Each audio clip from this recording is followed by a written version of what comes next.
All right, everyone. Good afternoon. We're at 2 o'clock. We respect everyone's time, and so we're going to do our best to keep on schedule. My name is Chanel Cook. I'm the Chief of Communications. If you are just joining us today, please make sure that you have a moment to engage with the folks who are here in person from our various programs and services. And then, of course, we have a Q&A at the end, and I see a lot of veterans have returned today, which is really exciting. Hopefully, we have been keeping in touch with you and will continue to provide that much needed assistance and then answer any questions today. A gentle reminder, as we always give, please refrain from sharing personal health information during our time together today. The way the world is changing, we want to make sure that we respect your privacy and that others do online also. So those one-on-one conversations are going to be really important. I know Mr. Mentor will probably redirect some of us from time to time if you are oversharing. Again, just to protect your privacy. This is being broadcast on MS Teams, so folks are joining virtually. We have a couple of folks from our public affairs team that will be keeping an eye on the chat, and our team here will make sure that you have phone numbers and links in the chat as well for anything that's referenced during our time here today.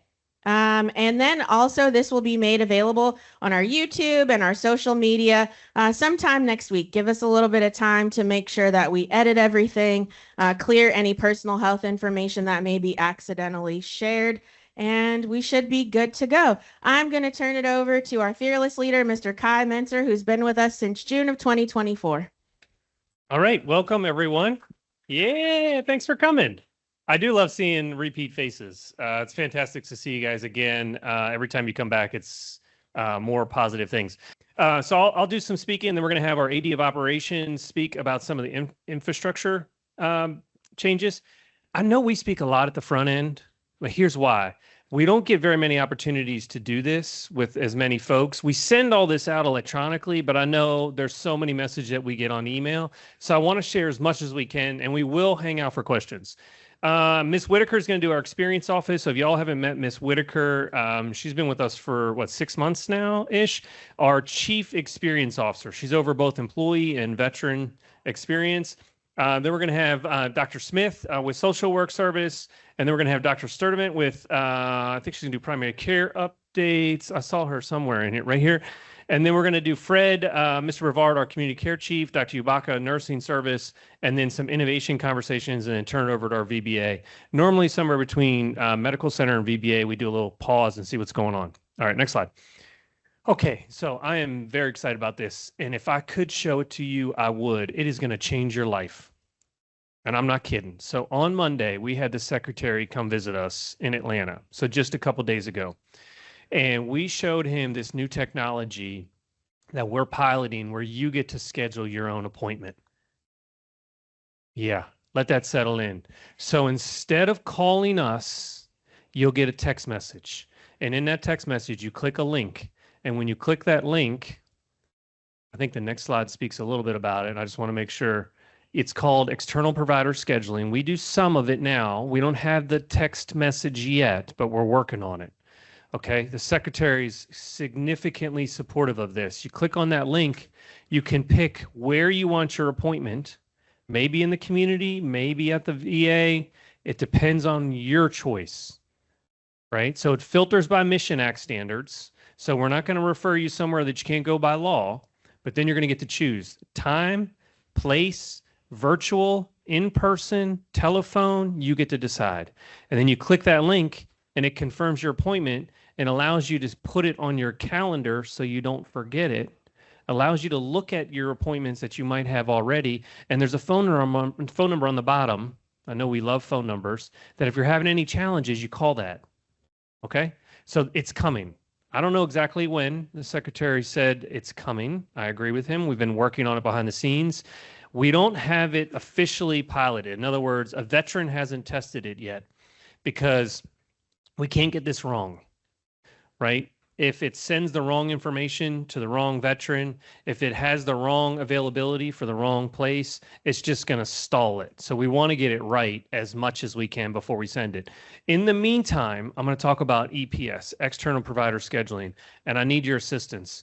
So there are 36,000 community care providers enrolled to take care of you in Atlanta.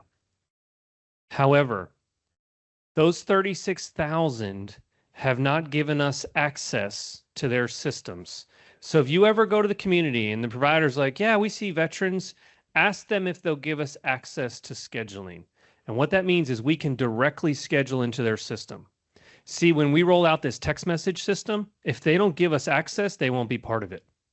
And the more people that we can have be part of this, the more choice you will have. All right. The benefit. This is a good song. The benefit is it's fast. Okay. If they enroll in EPS, that's the first step. And all they got to do is give us some appointment slots on their grids. So, you know, if you're not a veteran and you call to any one of our partners in the community and want an appointment, they look at their appointment slots. They give us access to some of them. And our employees can see them and book directly into them. Okay. That means when they call you, they can just look at the system, pick a healthcare entity in the community, and they can just book it without saying to you, like they say to me, well, let me call that provider and see if they have availability. Right? Because that's what's happening. Then the provider takes time to call us back. Then when they do call us back, I got to call you as a veteran. Then you as a veteran does what I do. And you're like, well, I'm busy. I'm not going to answer right now. I'll call back later. And then you get caught in that cycle of telephone, right? What this system does, it gets rid of all that. So if you know anyone in the community that works in healthcare, ask them if they're partnering with the VA and allowing us access to their grids or their appointments, or if you want to say external provider scheduling. 36,000 are enrolled to provide healthcare, but only 3,600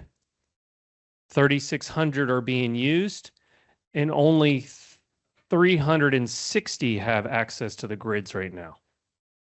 And guess what? We're one of the best users in the country. Okay. All right.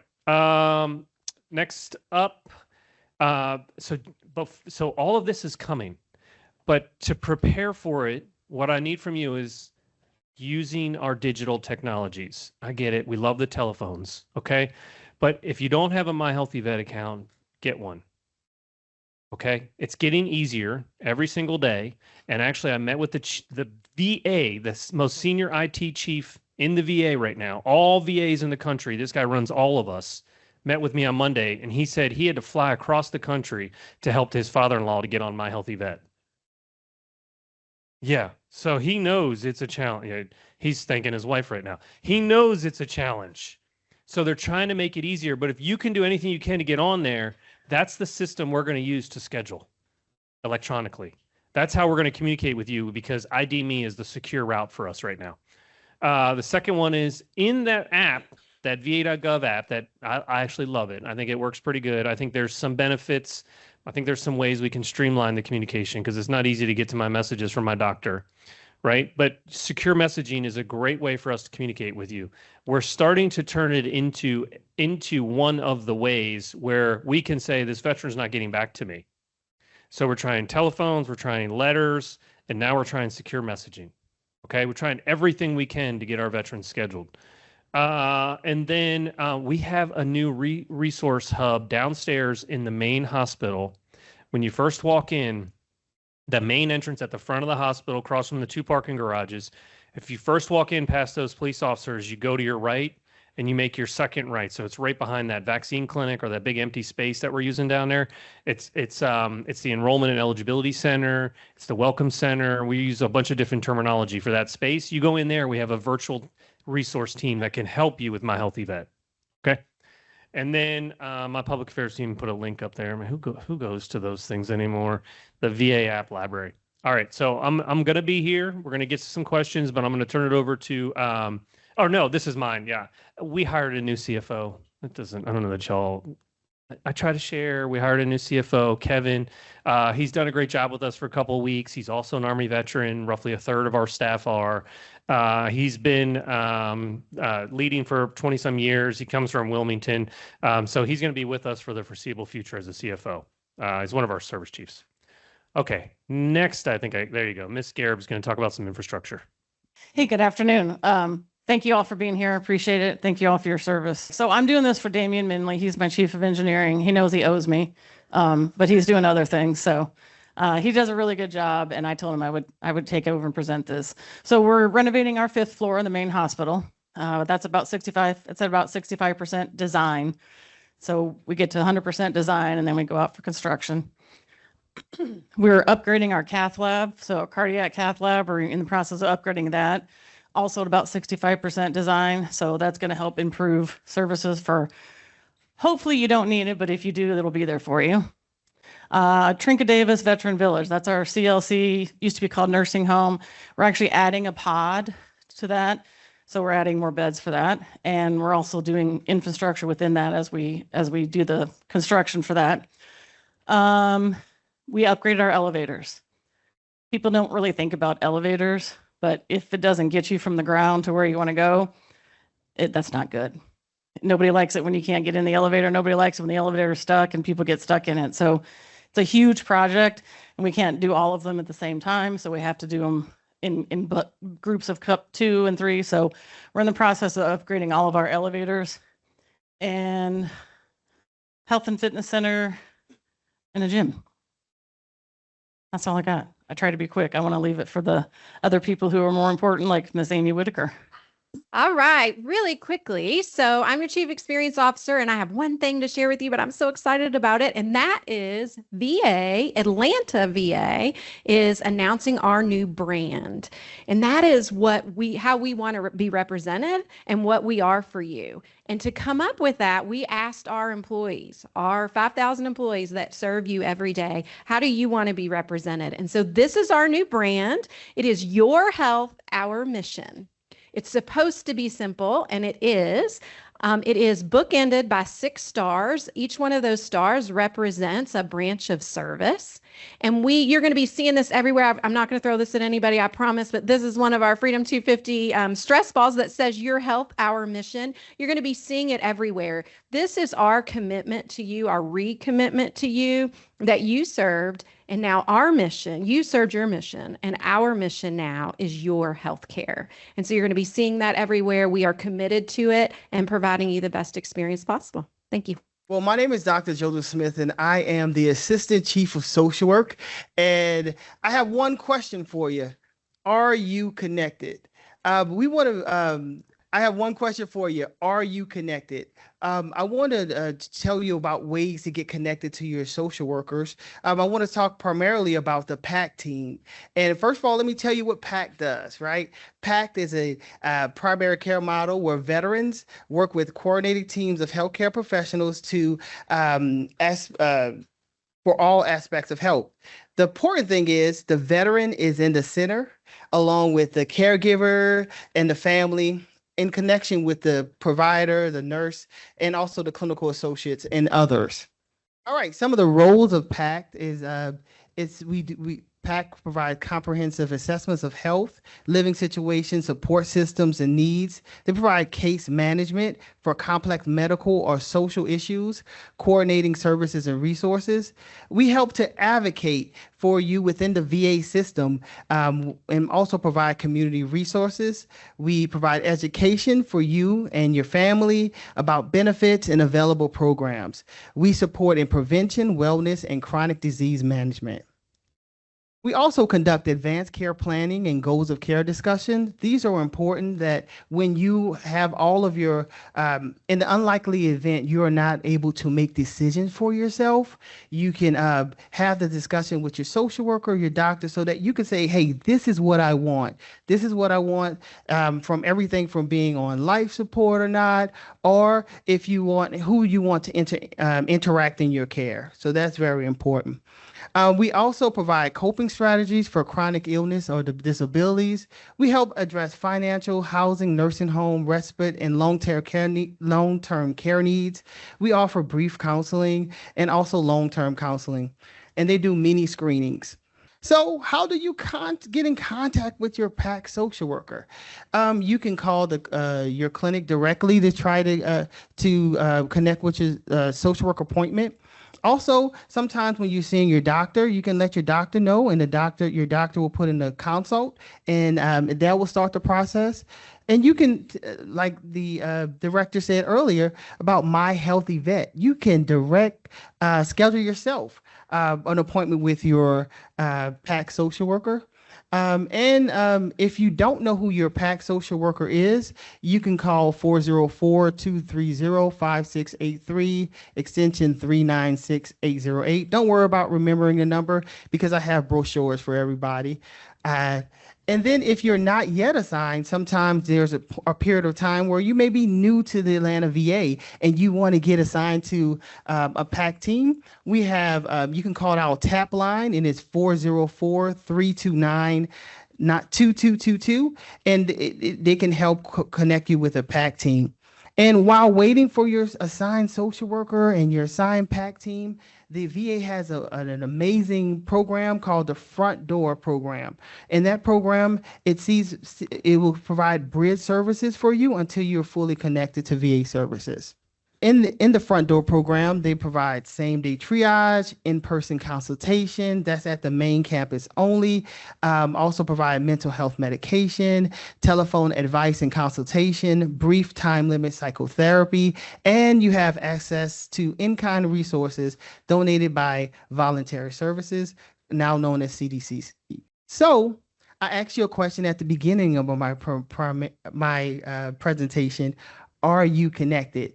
I want you to get connected if you're not, because social workers can help you in your time of need, and they also connect you to resources that you don't know about. Thank you so much. Dr. Gerald Ubaka is here, and he's making his way up, and Dr. Sturdivant will go after Dr. Ubaka. Thank you. Good afternoon, everybody. All right. Thank you for coming. Thank you for making our time to be here today with us. All the presentations you're going to hear about today is about you and what we're going to do for you. But this presentation is about us and how we're celebrating us. But the good thing about this is that the nurses on the screen that were celebrated sometime in May when we had the Nurses Month, we turned ours into Nurses Month because we're special in Atlanta. Everybody gets a Nurses Week, we get a Nurses Month. So the good thing about this is that these nurses on the screen that were celebrated were actually given to us by you. The services they provided to you made it possible for us to be able to celebrate them. And so I want to use this opportunity to re-celebrate in front of you these special nurses that came out tops during the VA Secretary's Award for excellence in nursing. So every year the VA Secretary allows us to nominate people at every VA level, at the division level, and at the national level that have done phenomenal work taking care of you, our veterans. And so these nurses on the screen came out tops for the nurse practitioner category, registered nurse category, LPN category, and the nurses aide category. And so these nurses on the screen are the ones who actually won this award. And the one thing that I wanted to share with you, in addition to re-celebrating these nurses, is to encourage you to help us get better. Each time anybody does something great you consider good with your care, we want to know about it. Let us know. Write us a letter. Tell the individual they did great, or fill out a comment card next to you. Or if you happen to be in our inpatient area, use the person coming after me is going to talk about the Get Well Network. Use the Get Well Network to do what? To tell us what we're doing well. And also tell us what we're not doing so well. And so we can get better. Because our goal is to do what? What's our mission again? Your health, our mission. So when you get better, when we treat you better, we've accomplished our mission. Just like Ms. Whitaker said, you've done your mission. It's time for us to do what? To do right by you by accomplishing our own mission. All right? Thank you very much for your service, and thank you for being here. Good afternoon to you all, and thank you for being here for today's town hall. As I stated, I'm Dr. Sturdivant. I'm the Deputy Chief, Associate Chief of Primary Care, here to provide some updates on different things that we have been doing to improve veteran access and care at the Atlanta VA. So the first point is to share that our growth in primary care. that specifically relates to the number of veterans that we are serving. As it states, 13% in the past 4 years. Now, numerically, that represents a growth from 96,000 veterans to about 110,000 veterans from 2022 to present. Excuse me. So, not sure if that sounds small, but we are one of the fastest growing VAs in the nation. And we're continuing to make sure that we're working hard to improve our access as well as our quality of patient care, as Dr. Ubaka stated. Next is our new patient wait time. We are currently at about 21 days, which is a grand improvement from 8 months prior. During that time, we were approximately 47 to 48 day wait time for new patients. We're presently at 21, and our established patients are still maintaining about 7 days to be seen within your primary care team. So that is a great improvement. And again, it's one of the efforts that we are making continually within the primary care service to ensure we're improving veteran access. Third point is our hiring. It's been an ongoing challenge, but we are actively and continuing to work to ensure we're onboarding new providers, meaning physicians, medical doctors, our nurse practitioners, and our physician assistants. We have gained 10 providers from October 1st to present. And as of Monday of next week, we have 4 more providers starting at various locations throughout the Atlanta VA system. So again, these are the efforts that we're making to extend and make sure we're addressing access. Lastly, the community care panel. As Mr. Mentor shared with EPS, your ability to schedule will not only just be within the Atlanta VA, but also within any of the community care providers that have registered to serve as a provider for our veterans. We have established a community care panel in which we have oversight of veterans that are receiving care, meaning primary care in the community. That means you are not on 2 panels. You are either established and maintaining care within the Atlanta VA, or you are maintaining some level of care with a community care primary care provider. But if you do elect to go to a community care primary care provider, we do have oversight and a point of contact that helps review your request for services to ensure you're able to renew your request for medications or ongoing specialty treatment, as well as an annual review of your care to determine if you'd like to maintain care in the community or come back to the VA. That is automatically done every 12 months, but you do have the option, if you desire to come back sooner, you would let us know, and we would also just work to get you rescheduled back within the Atlanta VA system. So those are the most pressing updates we have for primary care. I thank you for your time and thank you for your service. Hello, everyone. I'm excited to be here and present to all of you. My name is Brianna, and I am the Client Service Manager from GetWell. If you have the opportunity, or I should say, if you do visit us in the inpatient side of the main hospital, you will get to experience GetWell in all of our patient rooms. So what is GetWell? GetWell is a patient-centered platform that is really all about engaging and empowering you during your stay at the hospital. So I like to use the 4 E's to encompass all things GetWell, which is engage, empower, educate, and entertain. So these 6 main components are what we try and focus on with the GetWell system. So we have a lot of educational content. We have over 600 videos embedded into our system that your nursing team can assign directly to you if it's appropriate, depending on what you're being seen for or what you came in as an admission for. So you also have direct access to those educational videos at any point in time. So if there's something that you are newly diagnosed with that you want to learn more about, obviously your nursing and care team are always there to support you, but this is just another layer of education that you have access to. We also have patient entertainment. This is where I joke, where this is the favorite section, obviously. So we have our cable TV, but we also have additional features such as our iHeartRadio channels. We also have movies downloaded that change quarterly, and then we also have access to the internet. YouTube is very big now, so I've learned that everyone wants access to their favorite YouTube content creators, so you can still keep up to date with those while you're in the hospital. And then efficiency, we offload non-clinical tasks as well, so your care team gets more time back in their day to provide that hands-on care that you need while you're there in the hospital. We also help prepare for discharge. So discharge readiness is something that we're really focusing on at the hospital. And we ask, you're going to see in one of my next slides, the discharge readiness questions that we ask you all every single day to make sure that you're preparing for a successful discharge. We also have our patient satisfaction. This gets asked every single day of your veteran stay as well. So there are 4 questions, and we're going to talk about those 4 questions in the next slide.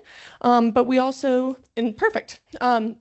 So the veteran satisfaction questions that are asked is about doctor communication, nurse communication, staff responsiveness, and then our new question is our quiet at night, making sure that you have a restful hospital stay.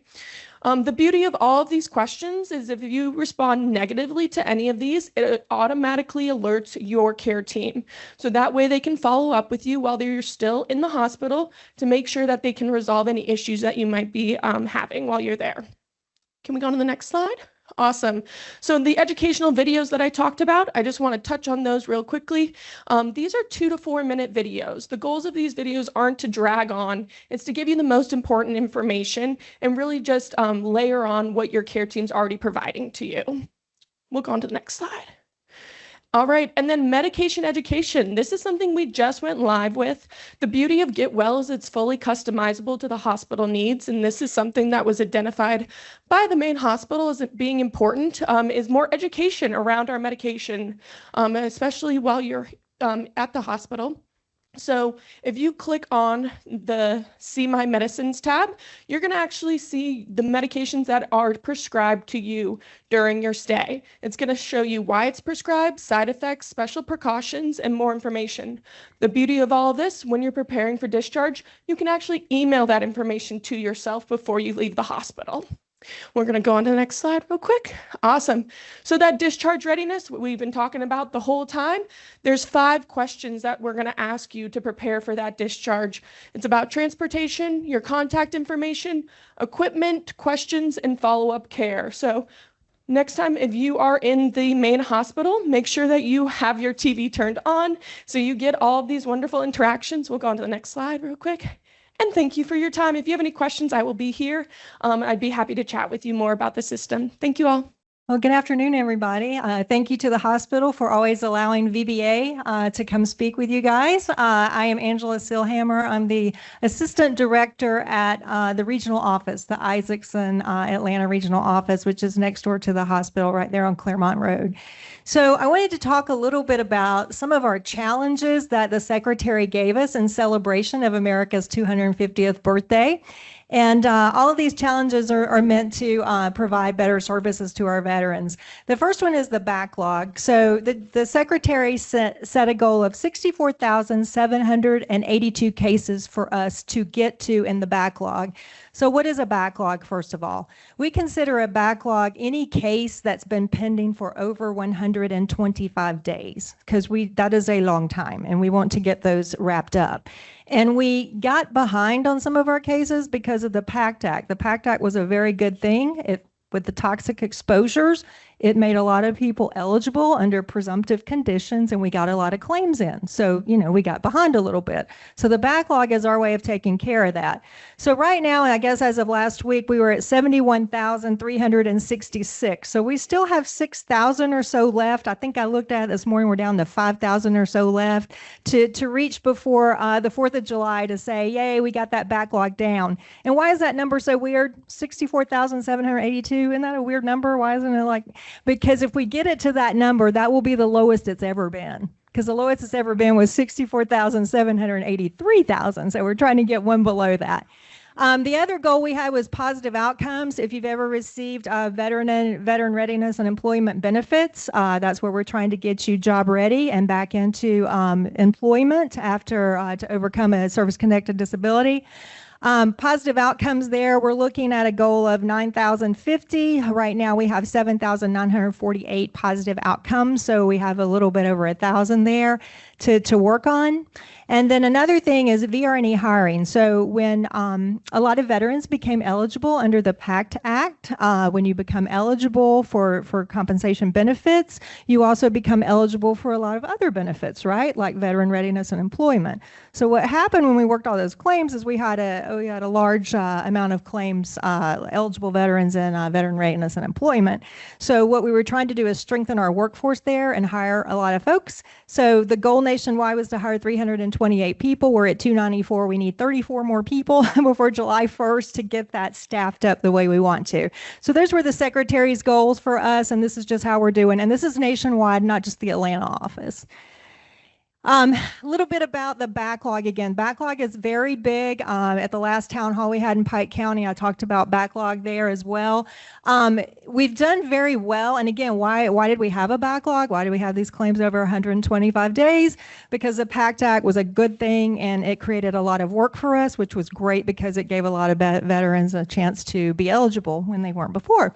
So as of January 20th, we had reduced the backlog by 72% coming off the PACT Act. And then in February of this year, we got to less than 100,000 claims in the backlog. And that was the first time since 2020. So that was a big win for us. And it's been below 75,000 for more than a month now. And so wanted to let you know some of the statistics nationally, how workload looks, and some of the statistics for Georgia veterans. And when I say Georgia veterans, if you're a Georgia veteran, your claim is not always worked in our office. We have something called a national work queue, which is a great thing because if we have a lot of claims, but let's say San Diego doesn't, it'll route your claim there. So it looks at capacity among the offices in the nation and puts your claim where the capacity is. But it does try to keep veterans within the jurisdiction that they live in. So most of our claims are Georgia, but other states do work them. So this is Georgia veterans regardless of where it's worked at. So the inventory of claims pending for Georgia veterans right now, 27,000 or so. The national inventory, I didn't do that first, is 578,000. Just again, staying with Georgia veterans, our backlog, how many we have over 125 days, it's a little bit over 3,000, about 11% of our work. And right now, an average days to complete for a Georgia veterans claim is 73 days. So always trying to get that down, but right now we're 73 days. We're a little bit higher than the nation. The nation's at 71 days for claim completion. Wanted to talk a little bit about automation. I've talked about this before at town halls, but it's so big for us. And the first thing I want to say is when we talk about automation, it doesn't mean a robot or a computer or anything like that is working your claim all the way through. That is not what it means. It means we're taking some of this technology and trying to help those that actually process claims to do them quicker. I'll give you a quick example. If you're a rater and you have to rate, let's say somebody files 5 different disabilities that they want to be looked at, right? You have to go through somebody's file and you have to find service treatment records and you have to find hospital visits and you have to find private medical records and you have to find a lot of things to make that decision. So before the person even gets to make the decision, they're having to look through that file, which takes a long time, right? So we have this technology that can go in and like find the medical evidence and pull it all to the front of the file. So when the rater gets it, it's all right there and we cut out that time where they have to look through the file. And it's been prototyped and piloted, and there's a certain accuracy rate before it ever gets deployed. So it's pretty spot on. So the conditions that you see up here, if you happen to have any claims pending for those, you might see that these get worked a little bit quicker than other conditions because they've been through an automated process. So it might be that if you had 5 conditions and one of them was up here, it was rated and the other ones might be deferred until we can get to those.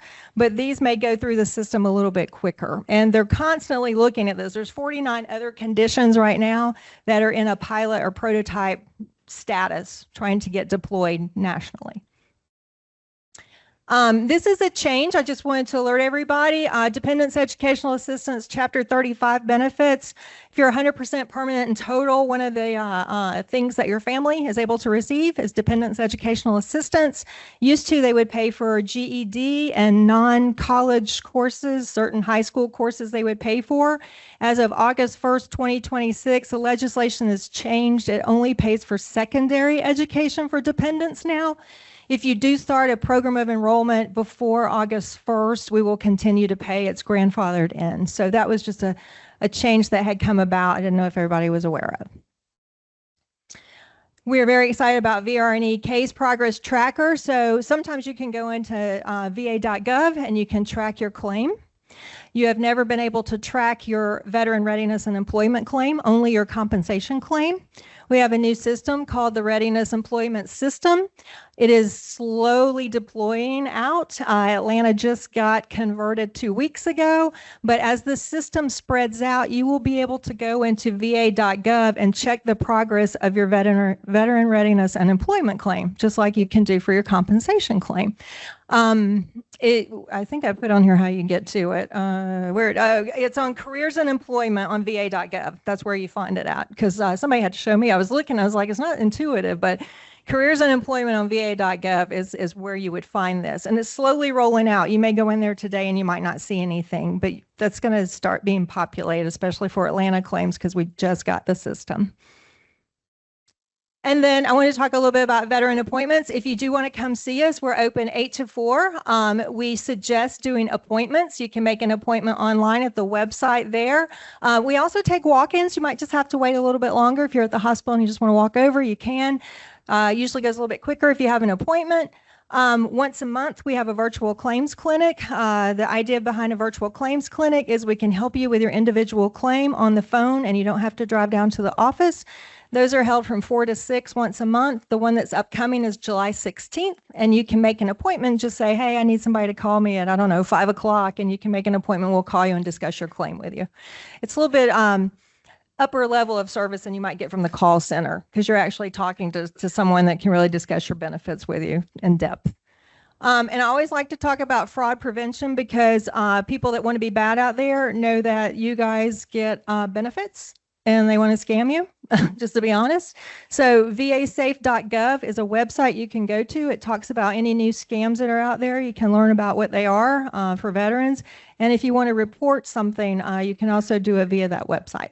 So I think that was all my slides. Yep. Thank you for your service. Thank you for your time. Thank you, thank you, thank you. All right, let's do some question and answer. Go ahead, in the back.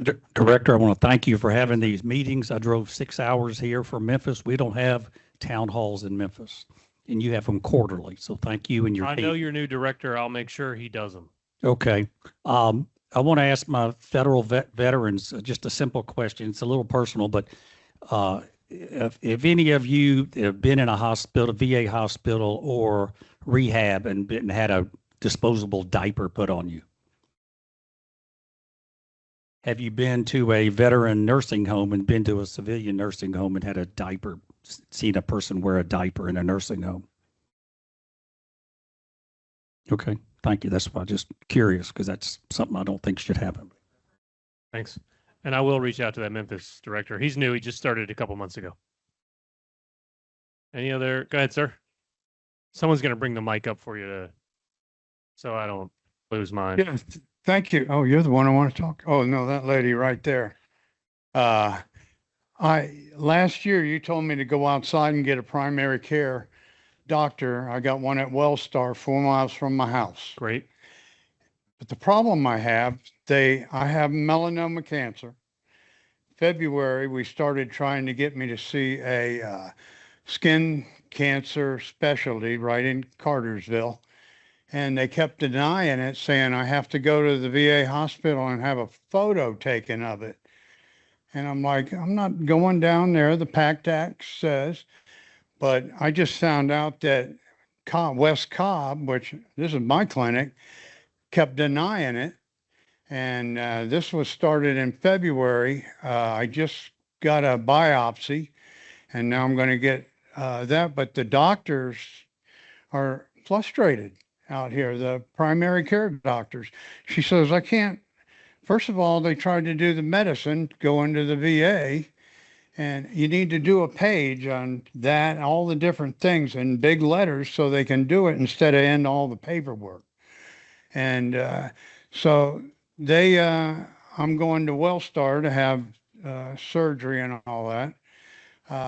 But the doctor says, I don't know how we can keep doing this. Yeah. You call the VA and you can't get a hold of anybody and ask why he can't go right down the road from him.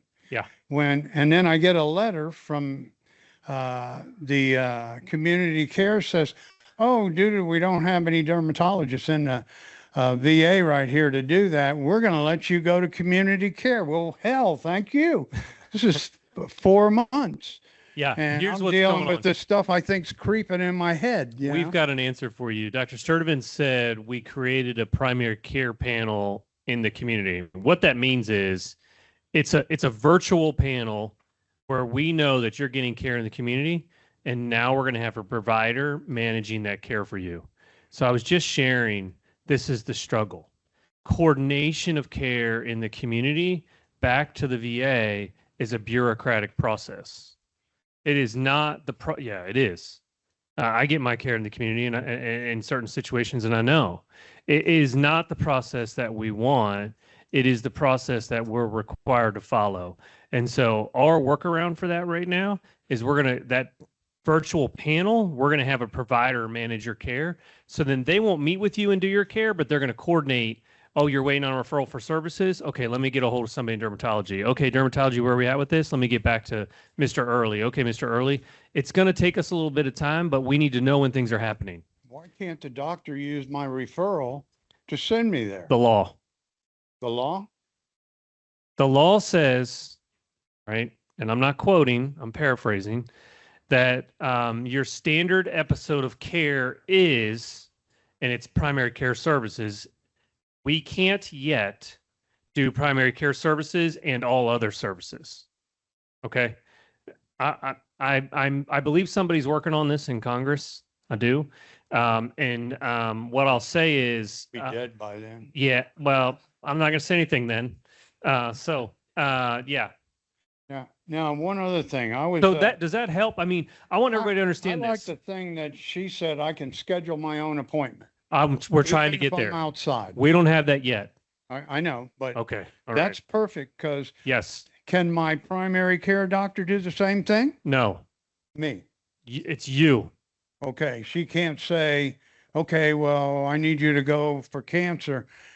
I mean, they denied it 5 times that I can't go use that. And the PACT Act, I live an hour and a half from the hospital. Yeah. Yeah. And then they said they don't have a dermatologist that could do it. No, we're going to put the scheduling in the hands of the veteran, not the providers. Another thing, community care. It's a little thing. I was on trying to get a hold of community care to get my medications, how to do it. Well, I got a granddaughter that was right near me in the afternoon. He helped you with I my promised to vet. play Barbies with her, so I had to hang up. So the next Oh. morning, an hour and a half, the lady answers the phone. I tried to explain. She says, oh, okay, and hung up on me. Before I let the phone down, a voice come on. Sir, give me your name, your last 4, and your phone number. I will call you right back. So the guy called me right back, and he said, tell me what's going on. And I told him, he said, an hour and a half, an hour's not acceptable. Yeah. I said, right. And I said, they hung up on me, and you can't call them back. No. But so I said, who are you? He said, I'm in Washington, D.C. I'm monitoring lines. And he's community care. Awesome. I have his name and number if you want it. You I can do. call him. But I do. Yeah, he got everything I needed done. Okay. But he said, I'm in Washington, D.C., and we're listening. Yeah. That's awesome. So That's awesome. I just thought I'd share. How come they don't have access to his doctor that they can just pull that information? Yeah. And he has to do all the work. I agree with you. I think it's the bureaucracy and the way the system's built. This is a global health issue, first of all. Okay. Our electronic health record system doesn't speak to the community's electronic health record. That's the struggle, is that there's not one uniform system across the country. When veterans bring this up, I talk about your cell phones. Do we all have the same cell phone charger? It's the exact same thing. Unfortunately, in healthcare, we don't all have the same electronic health record system. So their system can't charge ours. It won't talk to us. And our system can't talk to theirs. We don't have Epic. Now we are going to Cerner, right, in the next couple of years, maybe more. It's rolling out almost every month to new VAs. And in fact, Ohio is, I think, at the end of the month. Yeah, now this like 6 days from now or something, and it's like it's a handful of hospitals each time. So eventually, we will all have in the VA Cerner, which not everyone has Cerner though. Again, not everyone in the room has an iPhone or a Samsung, so we all have different chargers. But we're working towards getting towards that universal so that we can do that kind of stuff. That's, yeah, trust me, if I get images in the community and I hate carrying around a DVD. I mean, who carries DVDs? I don't even have a computer that reads DVDs anymore.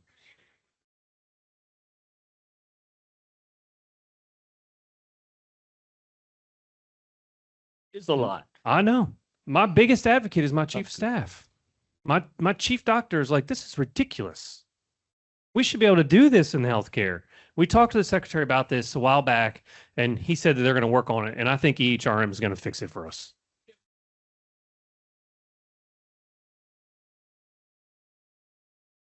Well, it depends on what it is. And yeah, it depends on what it is. Yeah. Good question, though. Okay, look at this. Go ahead.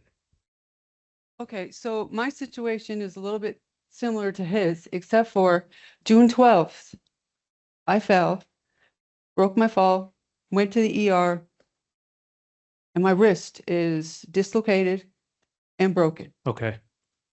I'm still waiting for the VA to do something. You went to the ER? I went to the ER on June 12th. That was a Friday. I went into the assigned VA clinic, West Cobb. Okay. I have got nothing but the runaround. I have Okay. been in there multiple times. I have messaged them multiple times. First, they said, go ahead and download your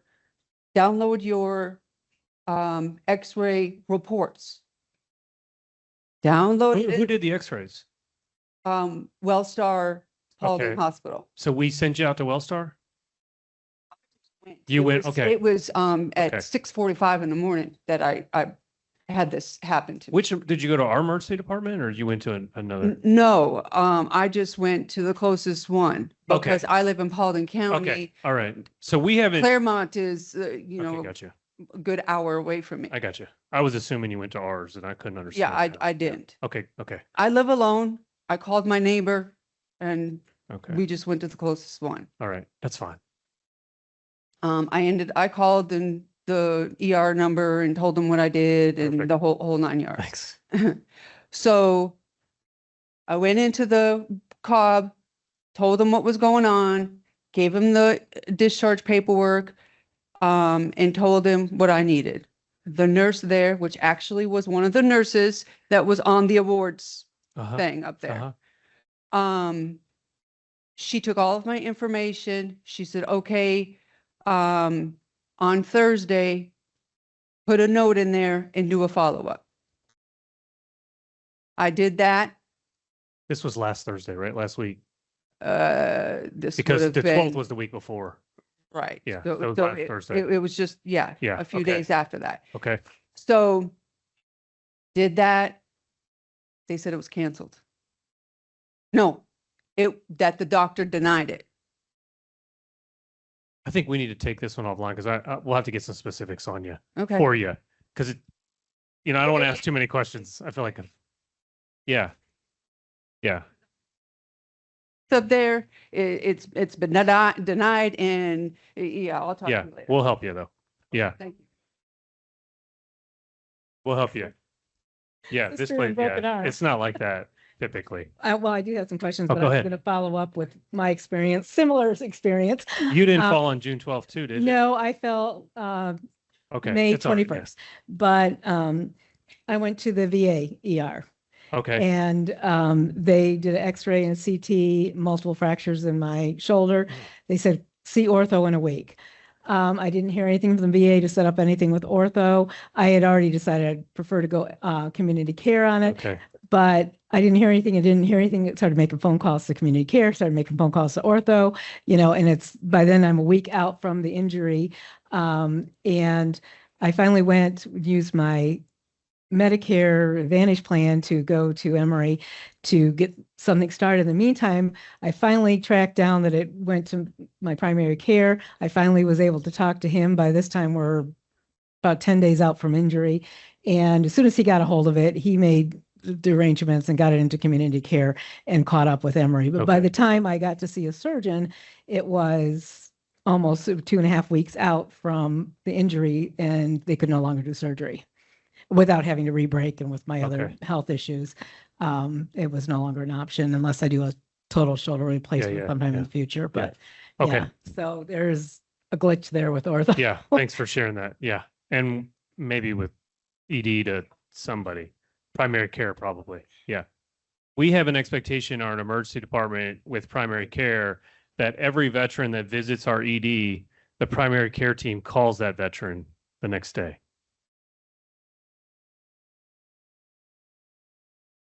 That no one had notified him the urgency. Okay. Gotcha. Thank you. That's what I thought. Thanks. So I've got there's a problem in training, I believe, telling people that in the VA that it's no longer distance but drive time.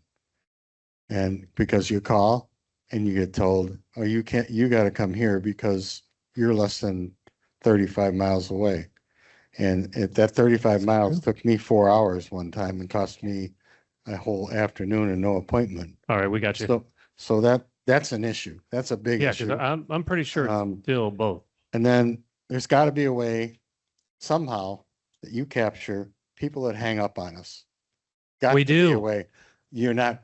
I get hung up on constantly. If I dial one of those, sometimes I dial those numbers you give me that I dial the hospital number, that 6111, and you try to punch in a number. You know what the system tells me?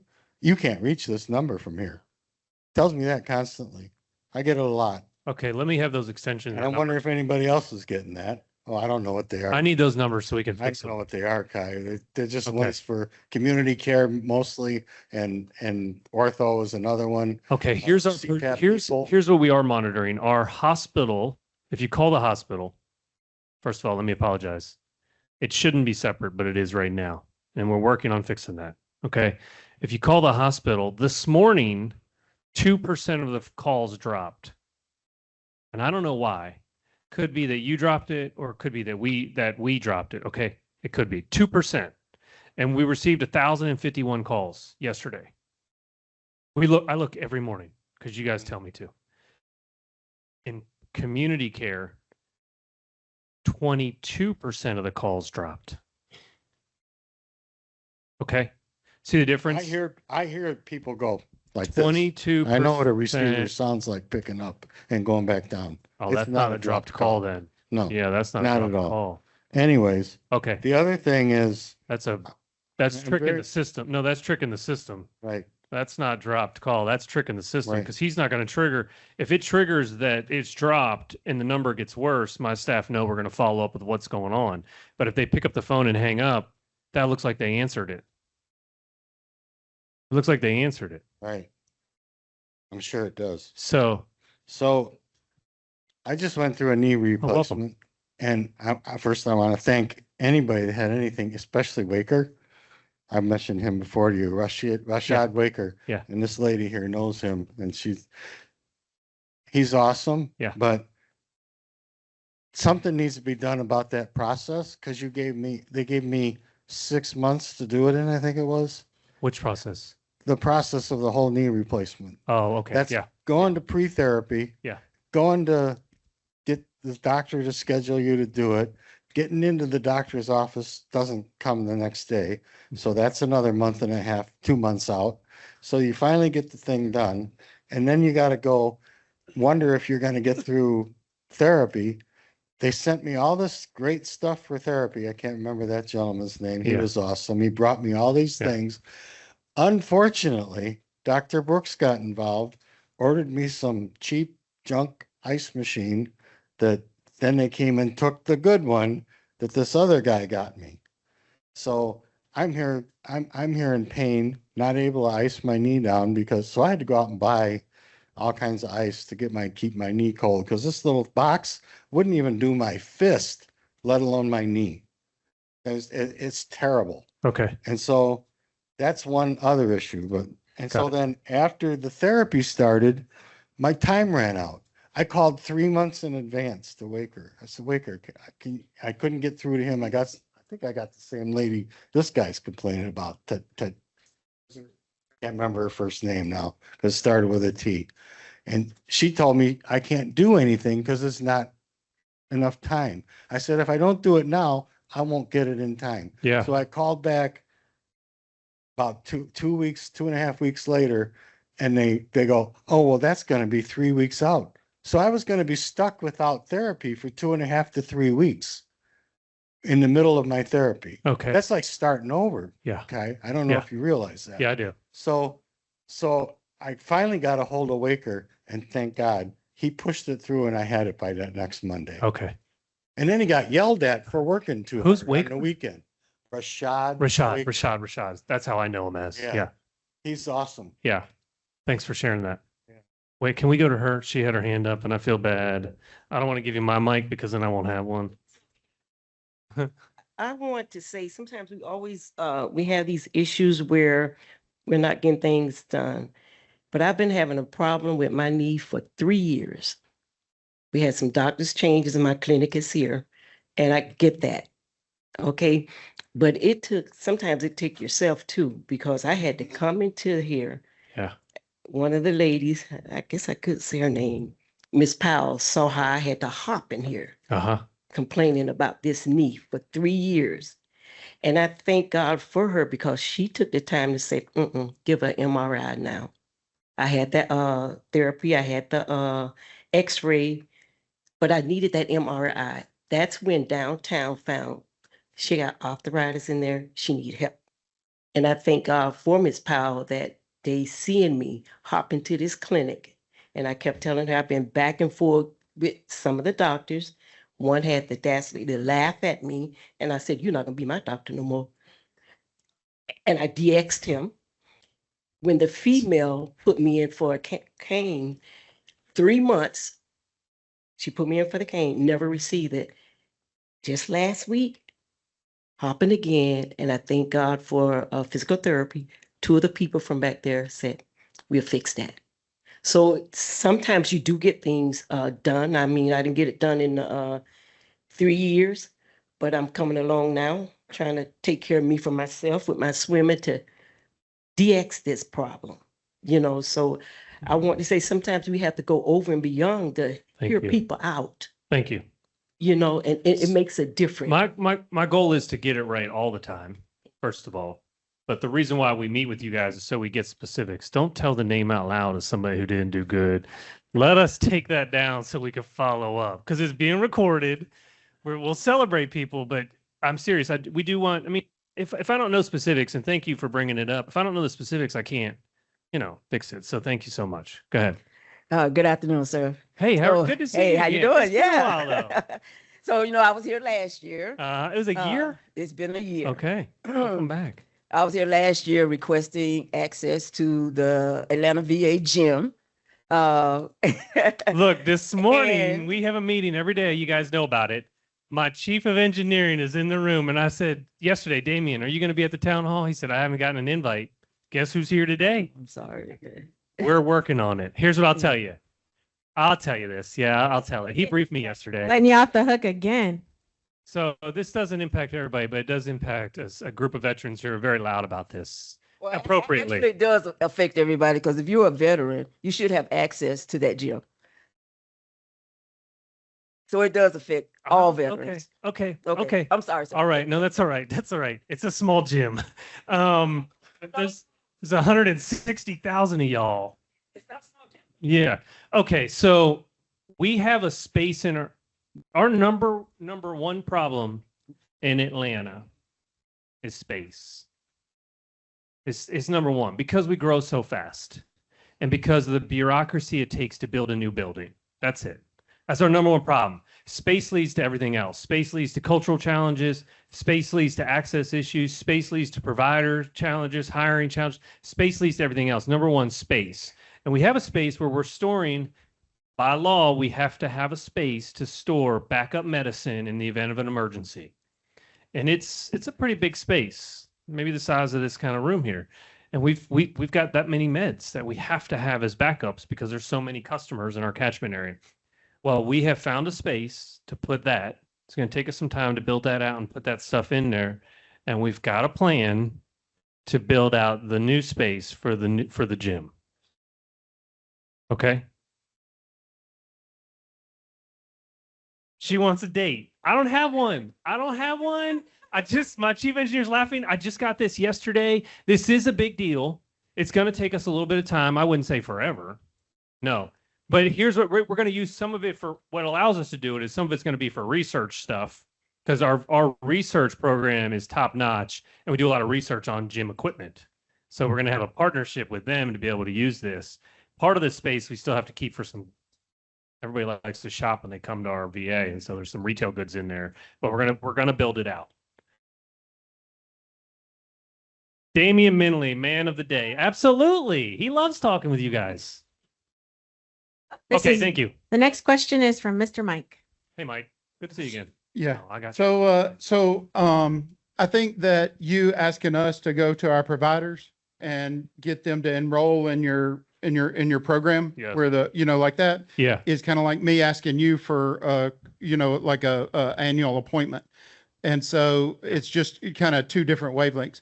And I was wondering if you would commit to going with me to meet with a hospital CEO that's here in Yes. this area, that's a member of the GHA. Yes. Because I believe if you petition the Georgia Hospital Association and get it We are. down from the Guess who presented the Georgia Hospital Association on this topic? right, but So I am trying to get their CEOs to do right, this. but I'm trying to make it personal for them. We are.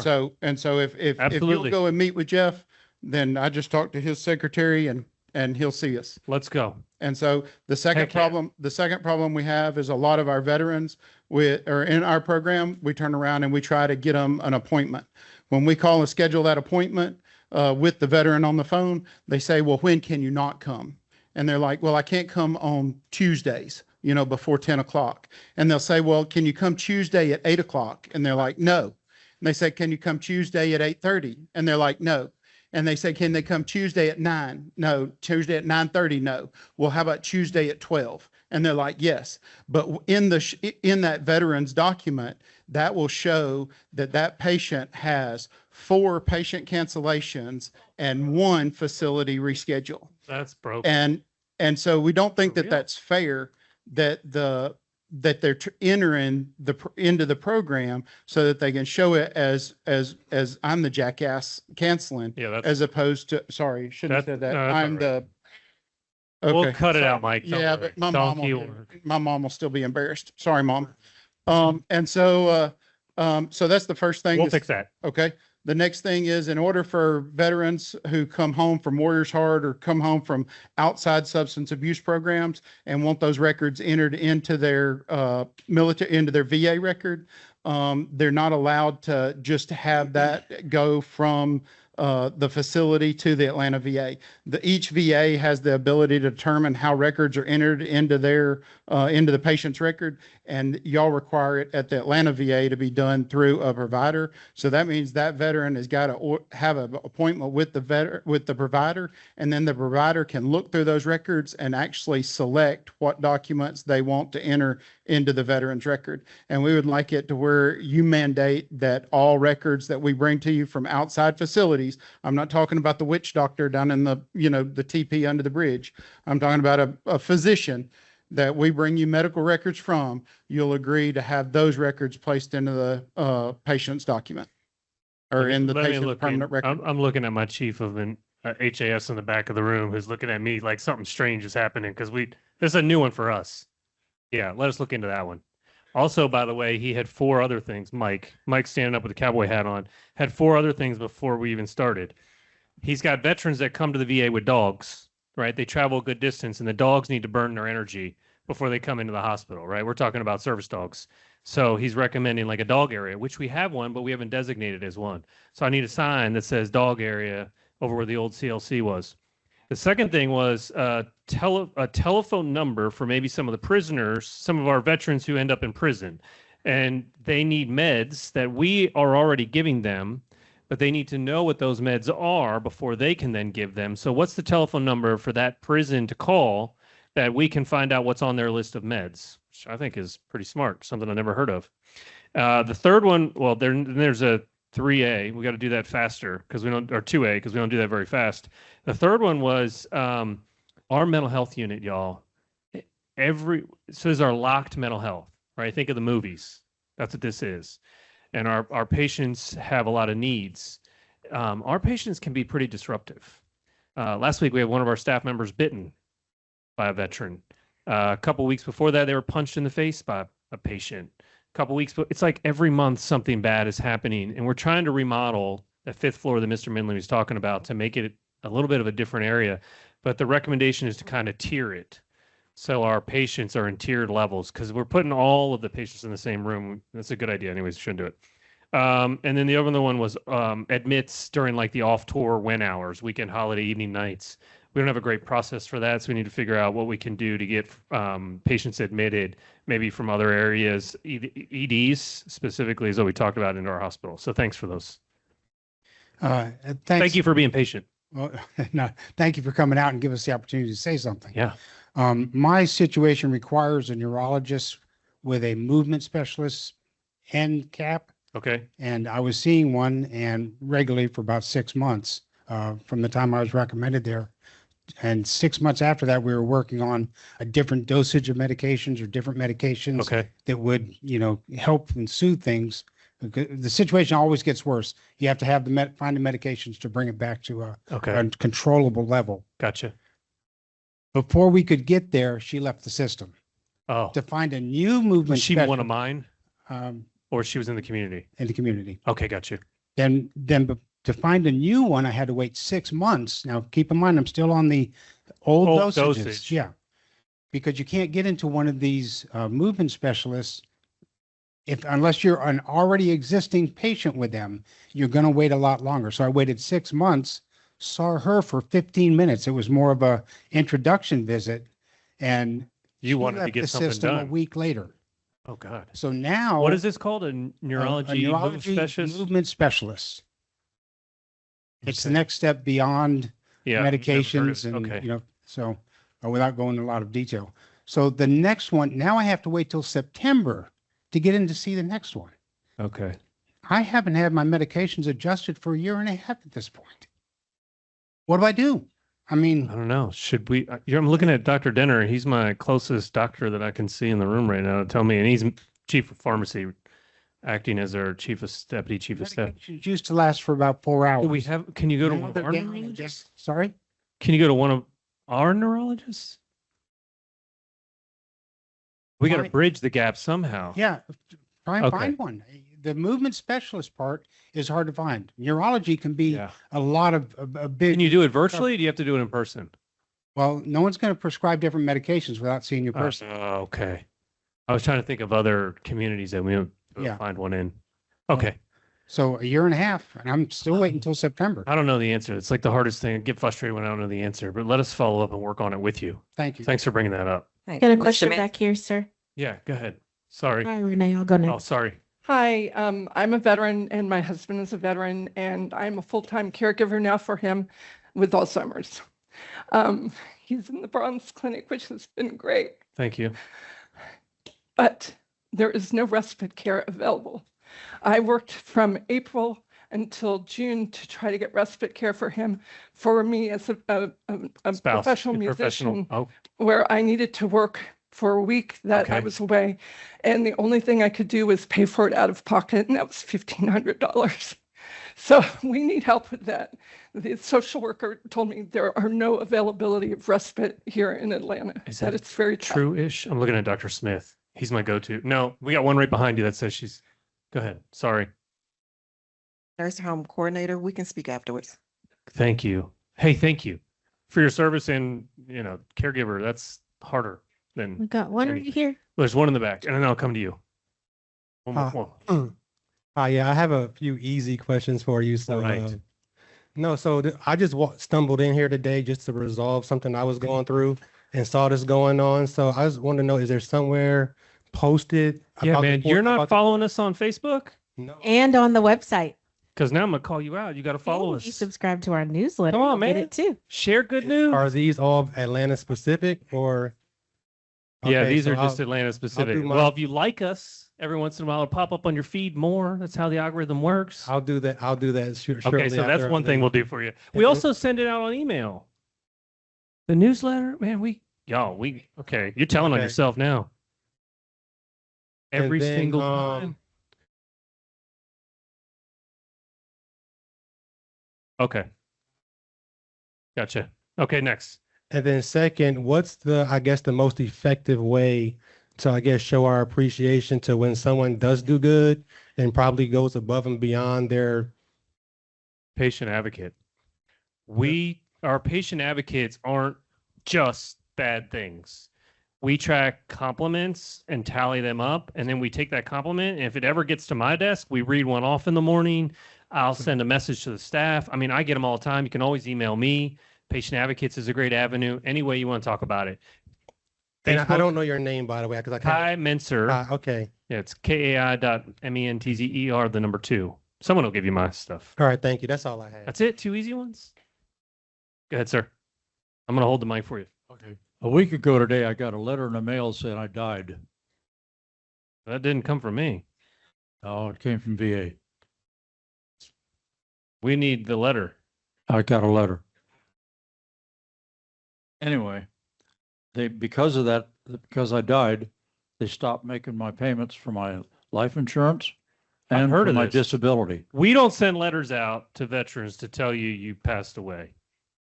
That comes from maybe yeah, that's what I was thinking. So we'll follow up.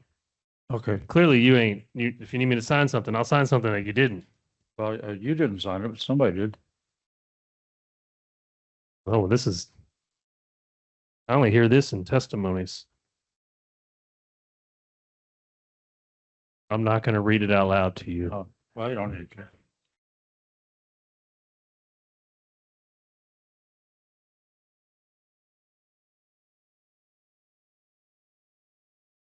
Okay, next.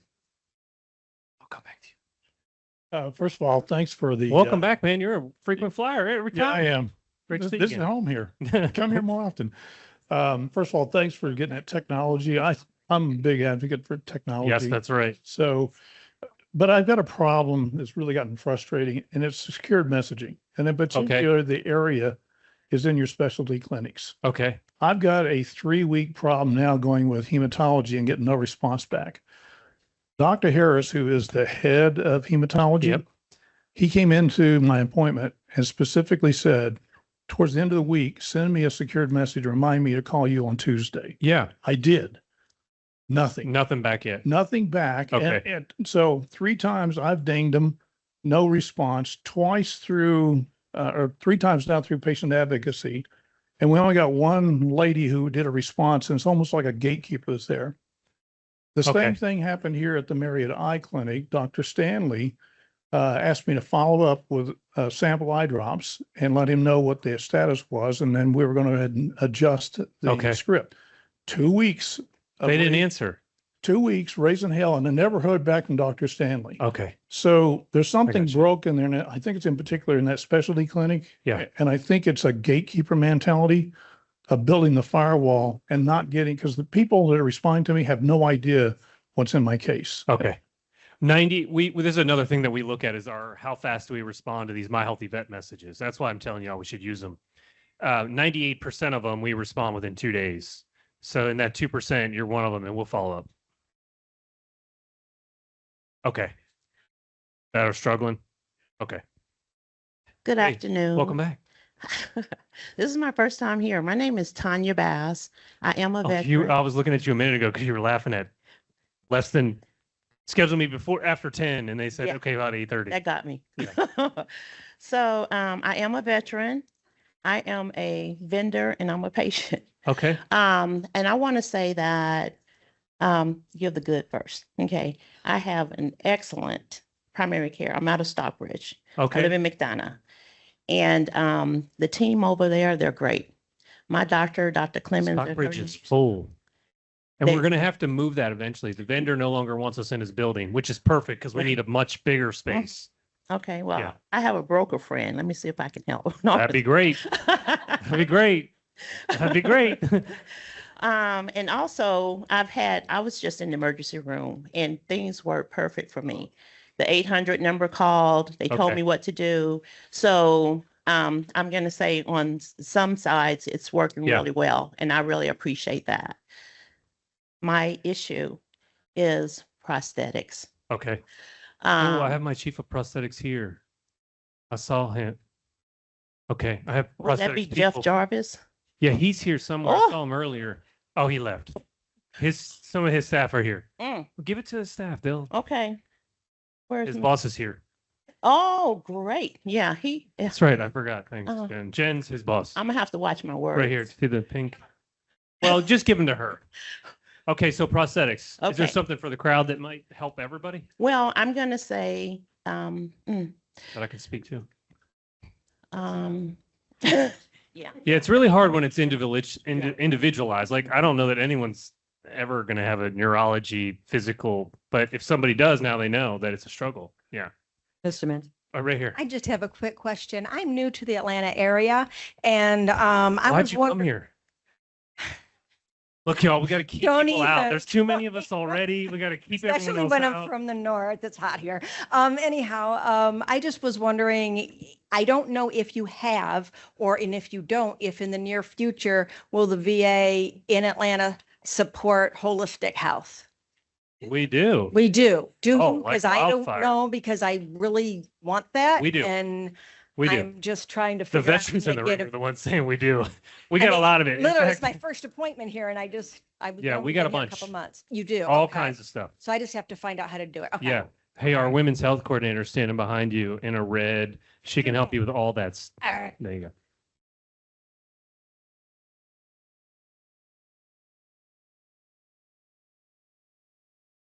For your knee surgery. It took me 2 weeks to get them to figure out how and why that happened to me, with Dr. Brooks giving me I don't know. that other machine and me losing. I had to go through prosthetics and they never called me back. Okay. We got somebody here that can help. Go ahead. Oh, so I get it. It's a big ship, right? And there are a lot of problems with the big ship. But like I have a problem almost any time I try to book an appointment. It doesn't matter what it is. And most of my healthcare is pretty routine.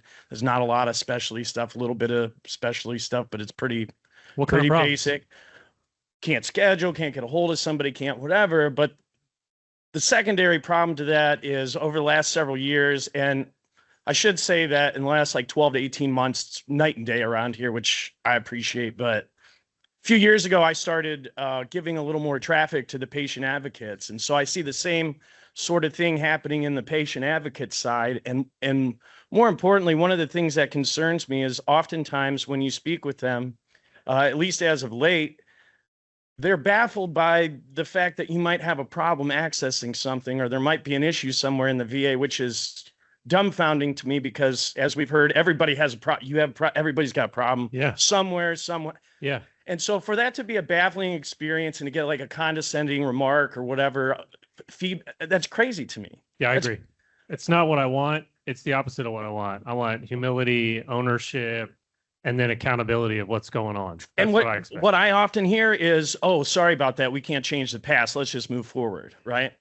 So then a month or so ago, I get a letter in the mail because, progressively you have to escalate. Yes. My signature was probably on it. No, chief of staff signature was on it. Okay. Yeah. But I think you did get an email about it. I don't know if you read it, but I read all of them. Yeah.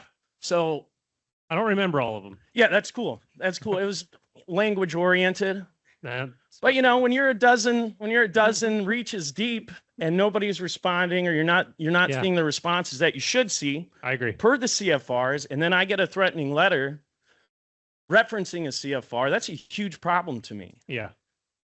I don't understand why that's happening. I was hoping maybe you could enlighten me. I think it would depend on the specifics of the situation. Well, I've reached out to your office several times to try to get an appointment. I understand there's 160,000 people and your time is very valuable, but Yeah. I've tried to create an opportunity to discuss this with both yourself and the chief, but I think it falls under, at the end of the day, it falls under your umbrella, which is what one of his admin told me the other day. What is the topic?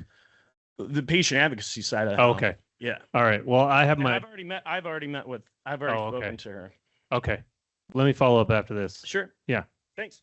You're welcome. Wait. Can I go? She's got. Hopefully keep this quick. At a previous one, I had mentioned that it would be nice to be able to follow online the RFS from the community care and track the process, and options are about to expire, and This was like last time.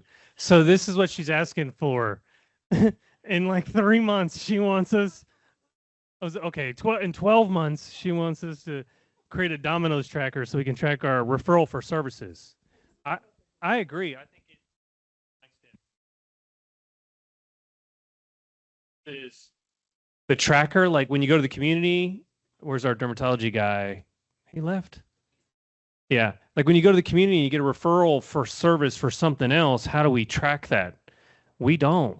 We don't have that capacity yet. It's a programming.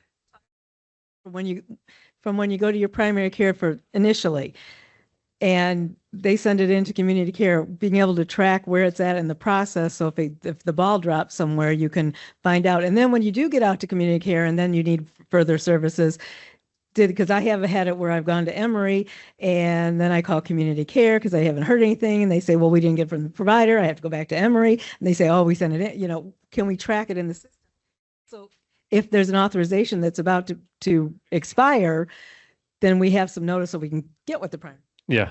No, I love the idea. I'm looking at my VBA colleagues because they do something similar, but I don't know if we can do that yet. I love the idea.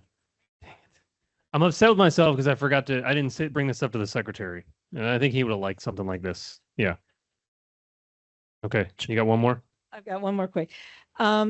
If I have a situation with acupuncture, I can't take any pain medication because of health reasons. So my only relief is acupuncture. And I've been told the VA only allows so many visits in a certain amount of time. Well, for me, I need to go once a week to keep everything kind of even.